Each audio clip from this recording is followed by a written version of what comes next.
సుందర అని చెప్పేసి రామాయణంలో ఇద్దరు వ్యక్తులని పిలుస్తారనమాట.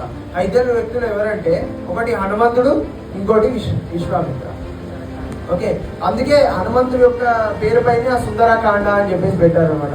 అది ఎందుకబ్బా ఈ సుందర అని పెట్టారంటే వాళ్ళు ఏమంత సుందరంగా ఉండరు, అంటే అంత సుందరంగా ప్రత్యేకంగా సుందరంగా ఉండాలని పెట్టలేదు వాళ్ళ పేరు. ఎందుకు సుందరంగా పెట్టారంటే ఫస్ట్ విశ్వామిత్రుల వారిని కూడా సుందర అని చెప్పేసి సంబోధిస్తారనమాట వాల్మీకి మహర్షి. ఎందుకు అని చెప్పి అంటే విశ్వామిత్రుల వారు ఒక మీడియం అయ్యారనమాట సీతారాముల యొక్క మిలనం కోసం. అందుకే ఇద్దరిని కలిపిన విశ్వామిత్రుల వారిని సుందర అని చెప్పేసి పిలుస్తారనమాట రామాయణంలో.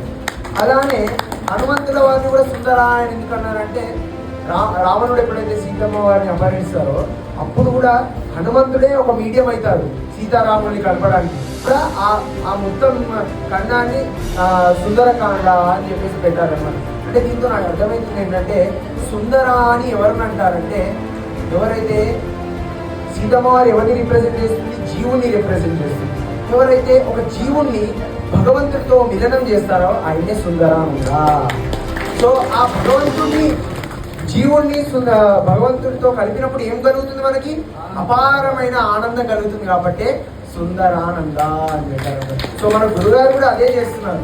మనని ఆయన యొక్క కథామృతం ద్వారా, ఆయన యొక్క ఆచరణ ద్వారా చాలా మంది చెప్పడానికి చాలా చెప్తారండి, కానీ ఆచరణ జీరో ఉంటుంది.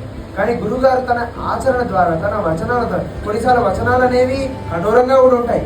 ఎందుకంటే మన హృదయం కూడా అలాంటిదే కదండి, కఠోరమైన హృదయం కదా.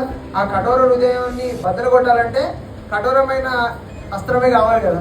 సో ఆయన కఠోర వచనాల ద్వారా కూడా కొన్నిసార్లు మన యొక్క హృదయంలో భగవత్ ప్రేమని నింపుతారనమాట.